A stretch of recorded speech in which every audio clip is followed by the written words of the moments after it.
In Angular, interpolation is a one-way data binding technique that allows you to display dynamic data from your component's TypeScript code directly within your HTML templates. You use double curly braces to embed an expression which Angular then evaluates and converts it into a string.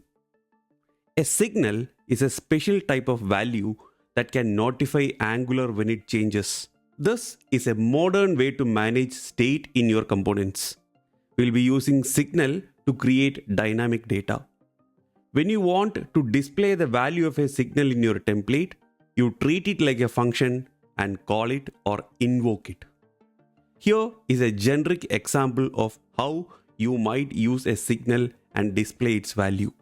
If you remember, we added in settings.json the extra UI object with show line numbers set to false. We added that object because once Gemini gives us snippets like this, it will be way more easier to copy and paste the same into IDE if there is no line numbers. All you need to do is Ctrl+C and Ctrl+V into the IDE. Let's do that and see how easy it is. Let's switch back to the IDE, create a counter.ts and paste the whole snippets which we got from Gemini CLI here. Let's go through this once and understand the main players.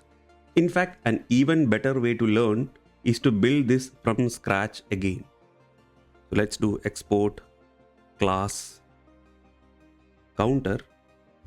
So at this point, this is just an ordinary TypeScript class.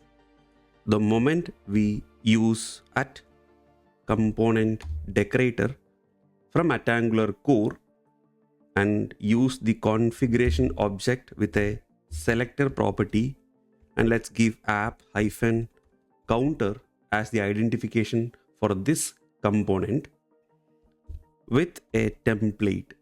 You could either pass a template or a template URL. Here, since the component is so small, let's use template, use the backticks, and then do h1 counter component /h1. So this is the bare minimum frame for a component. And to use this component elsewhere, let's take this component here. Let's go to app.ts and register the component within the imports array. Since app root is the base component, the parent component of the whole hierarchy, we go to the imports array and register the component called counter within this imports array so that we can use app-counter as a selector here. And if you go back to the page, we should see that the counter component is up and running. That's how we create a component, register the same in another component, use the selector at the template of the component where we did the registration, and build a hierarchy tree. As a next step, we need to add a state using signal and modify the value with an event handler. To begin with, let's bring in the signal function, have a read-only counter property, and assign the invocation of signal and pass in an initial value. So the counter signal starts with an initial value of 0. And to bind the same, let's use interpolation and use counter and invoke the same within the template. So if you go back to the actual page, we can see that the initial value is printed here. Let's add a button and say increment. Let's have a click event.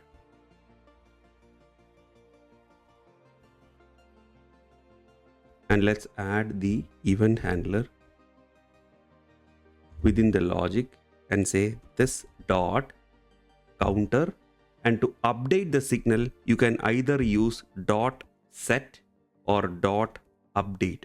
There is a difference which I'll talk about in a bit. For the time being, let's use update and say whatever the value, please increase it by 1. If we go back to the template and start clicking the increment button, you can see that we have stored the value as a signal and have modified the state using the event handler. One small point before I forget. In the Gemini snippet, you can see a standalone property set to true in the configuration object.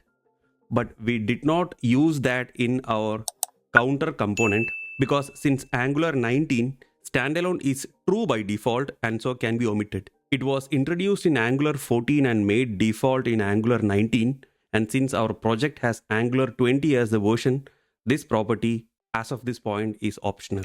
Starting from Angular 2 all the way through Angular 13, Angular used a module-based architecture, which was quite different from today's standalone approach. In this system, we had to create modules or ng modules and register everything: components, directives, pipes, other modules, and services within the module using specific properties like declarations, imports, providers, and exports. Some likes it, some hates it.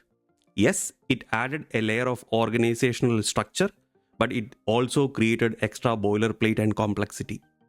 Since this playlist is about the modern approach, we will not be using this anyways, but just wanted to add them here as a small trivia. That said, time to move to the next challenge. I believe we talked about a lot of crucial basics the AI tutor has left till now. The next challenge is display your app's title dynamically. Let's read the objective. The goal is to make the My Recipe box title dynamic using an Angular signal. You will create a protected read-only signal in the app component's TypeScript file to hold the title string and then display it in the app.html template using interpolation. The expected outcome is that when you are finished, the web preview should still display My Recipe box as an H1 heading, but the text should now be coming from a signal in your app.ts file, not hard-coded in app.html. Let's give it a shot. Let's go to the app.html, take this content out from here, and in the signal, let's give the initial value as My Recipe box.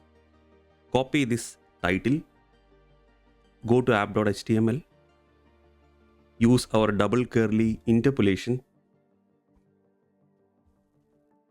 and let's jump back to the Gemini terminal and say done.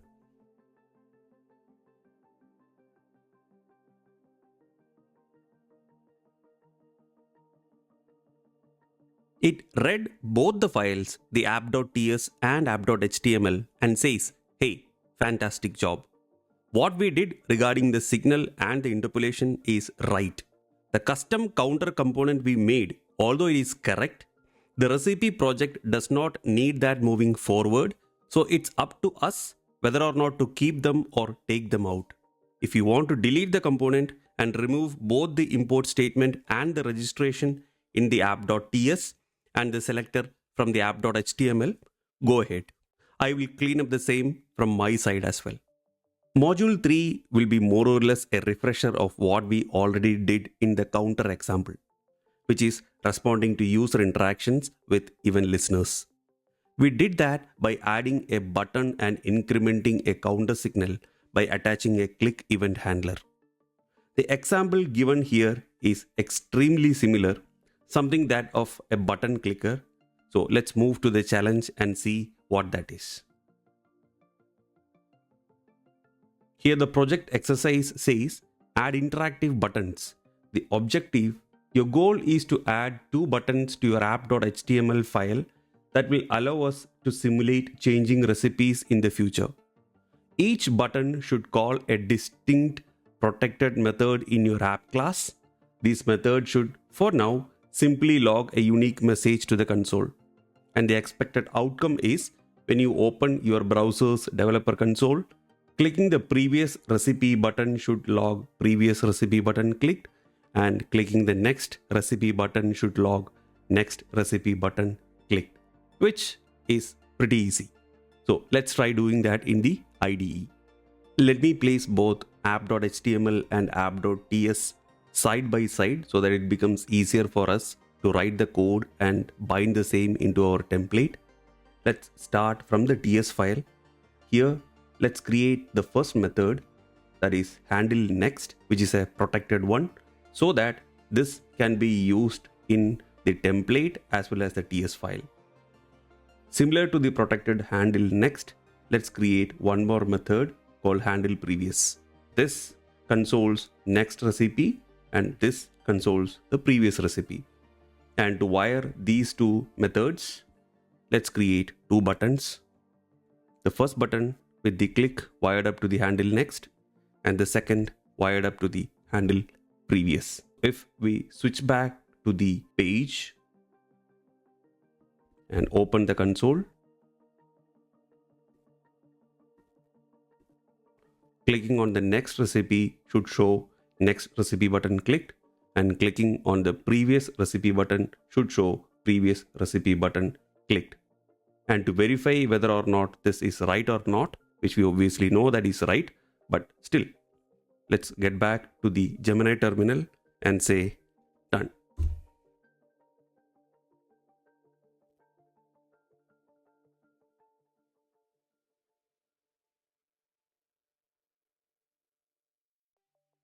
And sure it is, it read the app.html, app.ts file and says, excellent work.